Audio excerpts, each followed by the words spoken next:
Dieu, dans sa sagesse, quand il rend obligatoire les actes d'adoration, il prévoit également des actes d'abstention. Des vieillards en âge très avancé, des personnes très avancées, dont le jeûne est pénible, ils n'auront pas le rattrapage. Mais toutefois, quand le musulman est dans l'incapacité réelle, et là c'est entre lui et son Dieu, de poursuivre le jeûne ou de le rembourser, il va compenser avec des jours manqués.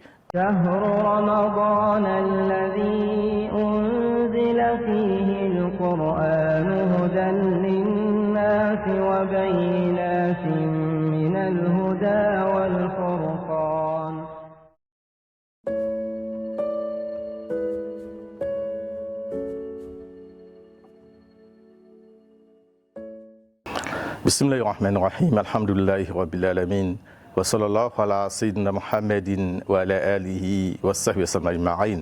Chers frères et sœurs en islam, assalamu alaikum wa rahmatullahi wa barakatuh. Le jeûne du mois de Ramadan est une grâce incommensurable du Seigneur pour la communauté des musulmans et des musulmanes. Dieu, dans sa sagesse, quand il rend obligatoire les actes d'adoration, il prévoit également des actes d'abstention, des gens qui sont exemptés pour telle ou telle raison. Le jeûne est obligatoire pour tout musulman pubère qui est en possession de ses capacités physiques, donc qui est en bonne santé et qui prend l'intention de jeûner. Cela veut dire qu'à côté, on a des personnes exemptées, c'est surtout les malades, c'est surtout les femmes qui sont en état d'allaitement ou de grossesse ou qui viennent d'accoucher. C'est aussi des personnes en âge très avancé et dont le jeûne peut nuire à la santé. Pour toutes ces catégories de personnes individuellement parlant, il y a des modalités. Donc c'est bon que toutes ces personnes puissent s'approcher de l'imam de la mosquée ou de l'ulama pour savoir quelles dispositions prendre. Mais ce que l'on retient, c'est qu'il y a une règle générale. Quand on est dans l'incapacité de jeûner pour des raisons de santé, de voyage ou de maladie, l'on est autorisé à reporter son jeûne si l'on est dans la possibilité de rattraper plus tard. Je parle du malade qui, quand il va être guéri, peut rattraper, du voyageur, quand il revient chez lui, peut rattraper le jeûne, de la femme qui voit ses menstrues, qui ne jeûne pas, mais qui va rattraper son jeûne après. Mais vous avez des cas où c'est, je dirais, définitif. Des vieillards en âge très avancé, des personnes très avancées, dont le jeûne est pénible, ils n'auront pas le rattrapage. Ils vont pour chaque jour de jeûne nourrir un pauvre. En jeûne 30 jours 29, ils nourriront un pauvre et auront la même récompense que celui qui a jeûné.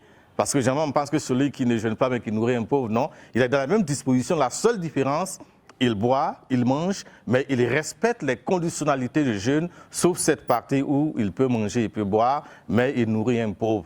De même pour la femme en grossesse, en allaitement, quand cette période va passer et qu'elle est dans les possibilités de rembourser le jeûne, alhamdoulilah, elle la remboursera. Mais toutefois, quand le musulman est dans l'incapacité réelle, et là c'est entre lui et son Dieu, de poursuivre le jeûne ou de le rembourser, il va compenser avec des jours manqués. Allah seul sait ce qui est dans les cœurs, il ne faut pas tricher ou vouloir dribbler Dieu. Vous seul, vous savez dans quel état vous vous trouvez et qui vous rend incapable de jeûner. Parce que le Coran, en incitant le jeûne, dit en avançant, si vous jeûnez, c'est meilleur pour vous. Quelles que soient les situations dans lesquelles vous vous trouvez, s'il y a la possibilité de jeûner et que cela ne peut pas nuire à votre santé, à votre intégrité physique, c'est toujours meilleur de jeûner. Dans le cas contraire, vous êtes exempté, vous êtes autorisé par la loi coranique, donc à différer, à reporter votre jeûne sans complaisance, et on ne laisse pas le jeûne avec complaisance, et également rembourser plus tard au nombre de jours manqués, ou être dans le cas où vous pouvez nourrir un pauvre par jour de jeûne manqué, tels les vieillards qui ne peuvent pas jeûner, ou des malades qui sont atteints d'une maladie où ils n'espèrent pas une guérison immédiate. Ils sont donc conduits à jeûner un jour en nourrissant un pauvre. Et il ne faut pas aller au suicide, le Coran dit. Si l'on est dans l'incapacité de jeûner, par exemple en cas de maladie, l'islam vous interdit de forcer pour faire le jeûne, cela n'est pas permis parce que Dieu est miséricordieux et l'on jeûne pour adorer Dieu, l'on ne jeûne pas pour mourir.